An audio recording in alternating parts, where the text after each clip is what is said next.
So what is the state of healthcare around the world? The myths and truths about the Canadian healthcare system. We're going to have opposing views of both in this half hour. In our second half hour, the second segment of this half hour, Sara Robinson is going to be with us. One of the few people who's actually done she's a dual Canadian U.S. citizen, lives in Canada, and has done enormous amounts of research on the Canadian health system, published papers, peer-reviewed papers, and well, the whole thing. Anyhow, and she's going to give us the lowdown from the Canadian point of view. Carrie Lukas is with us right now, and she's going to give us the lowdown from the conservative perspective here in the United States. She is the Vice President for Policy and Economics at the Independent Women's Forum, IWF.org.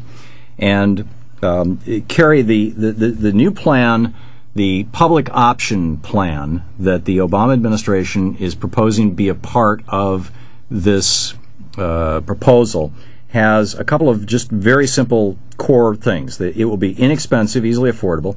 It'll be available to any American. It will be uncancelable. It will not stop paying at a particular level. It fully protects all its insured persons. It will not restrict you to a list of doctors, labs, or hospitals. You can see any physician, lab, or hospital you want, and you may not be excluded due to a pre-existing condition.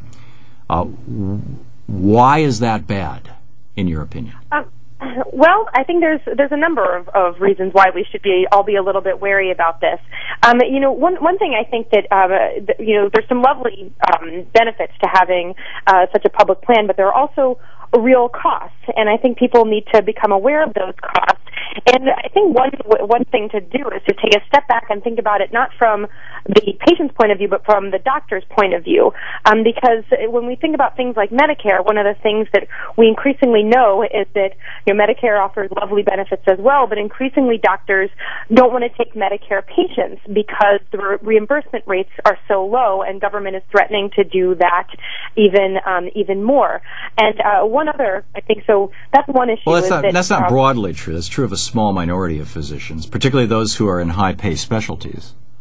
Oh, I don't know if that's true. I know that that's a problem that many people, anecdotally, I've heard of many people who face problems trying to get an OBGYN or an oncologist or a heart specialist who's willing to take on new Medicare for people walking into the age where they'll start having Are you sure you're not Medicare. Talking about Medicaid, Carrie? Because Medicaid varies from state to state. Medicare doesn't.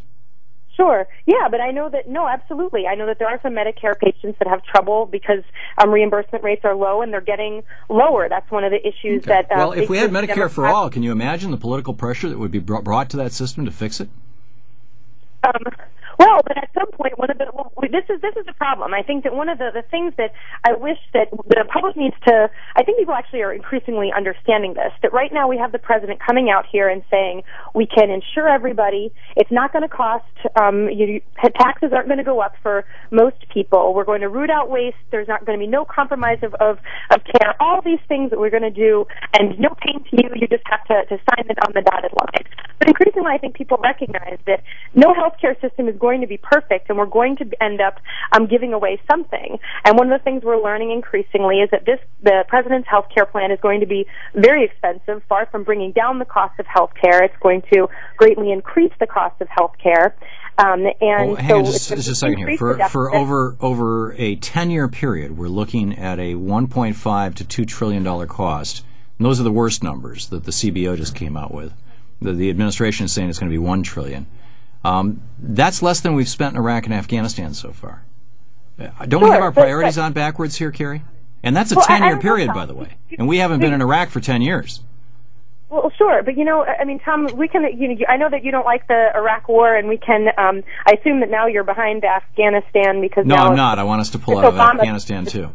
I think Obama is making a big mistake. Okay, well, I think that to the extent that we think that there may be a case that we one day will have to engage in some kind of conflict, or at least be prepared for the possibility that we'll actually have to have a military. We can't. There is a difference between the government spending money on health care, which ends up being basically a fixed cost, something that will be almost impossible. This medical spending or spending on health care will never ever go down once we put this type of entitlement in place.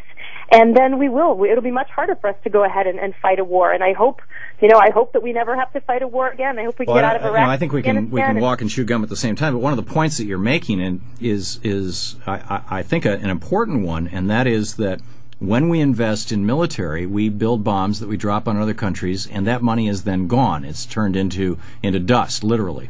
When we heal someone through a healthcare system, we give them another 5, 10, 15, 20, 50 years of productive capacity in our society. And so you could argue, I think very cogently, that a healthcare system is actually an investment, not a cost. Oh, I think that it is absolutely, it's a wonderful thing to invest in longer lives, but there still are finite resources, and that at some point there is going to be a cap placed on how much we're going to spend. You listen to President Obama, and he's all about talking about how this is going to limit the amount of money we're going to be spending on health care. So I think that most people recognize that this is a cost, and that we do only have, again, finite resources to spend on this. And we do know what happens when government gets involved in deciding we only have this big a pool of money, and we only want to pay doctors this much, and we have to set some priorities. And they talk very honestly about setting priorities. But what people need to know what that means is that eventually there's going to be some procedures, some treatments that are off limits. And that should, I think, make some people uncomfortable. Yeah, I think it's unlikely that the government's going to pay for breast enhancements or liposuction, or except perhaps in the case of gross obesity. I'm sure that there will be some things that this public plan will not pay for, and if you want those things, you can buy private health insurance. Nobody's saying that there's not going to be private health insurance in the United States. In fact, uniquely, the 38 industrialized countries in the world, 37 of them make it a crime, a felony, an imprisonable crime to offer for-profit health care that covers basic needs. All of the healthcare systems, which flourish, right? You're in Austria right now. There are a number of health insurance companies that are doing very well in Austria.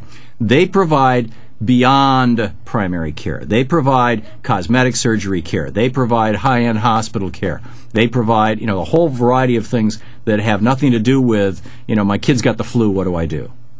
Well, I think that certainly there will be some caps on things like some of the more trivial matters that you're talking about. But it's actually interesting because when I'm talking about things being off limits, as we've seen in England and in Canada, sometimes it's just the most up-to-date cancer treatments and procedures. They decide that you're either too old or that they don't think that that's the best, even though your doctor recommends it. They don't think it's the best way to go. But actually, one of the things that's interesting is when we've seen this in other places, that when you get the states involved in deciding, or the state involved in what has to be covered in an insurance package, it actually can become very generous. You are going to have, right now, there are lobbyists swarming just to say, oh yes, you have to have substance abuse treatment as a part of a plan. That's an absolute requirement. Infertility treatments should be, treatments, okay, fine, but or mental health care. I mean, these are all things that we can say. I would say infertility should be outside it, but all these things have to be parts. But Carrie, you're saying this is the problem when the government bureaucrats get involved. This American Life, the NPR program, they're doing a show this weekend where they describe a couple, a woman who was denied breast cancer surgery by her health insurance company and allowed to die because she had been treated for acne in the past when she was a teenager. She was in her 40s when she got breast cancer. She had been treated for acne when she was a teenager and failed to disclose that on the pre-existing conditions form when she signed up for her health insurance 10 years earlier. Another one was a policy was rescinded because his insurance agent had incorrectly entered his weight on the application form. This guy gets cancer and says, okay, now I'm going to cost you guys some money. They go back and look and say, oh, you actually, weighed 30 pounds more than it says here. Therefore, we're not going to cover you. I mean, the health insurance bureaucrats are doing a worse job than any government bureaucrat could ever do. I don't know about worse, but that certainly is. That's outrageous, and those people should sue. That's an absolute travesty when things like that happen. And by no means am I defending the current health care system. Certainly needs reform. We don't have real competition because we have, as we've talked about before, a bizarre tax system that really forces you to take what other health insurance is provided by your employer. Well, and we have antitrust laws that are not applied to the insurance industry. They have a specific exemption. Okay, well, that's fair enough, but we do need reform. I just don't think that government takeover is the way to go. Okay, well, and we'll leave it at that. Carrie, point well made. IWF.org is the Independent Women's Forum's website. Carrie Lukas, the VP for Policy and Economics. Thanks, Carrie. Hey, thanks so much for talking. Good talking with you. 16 minutes past the hour. Coming up next, Sara Robinson, a fellow at the Campaign for America's Future, one of the few trained social futurists in North America.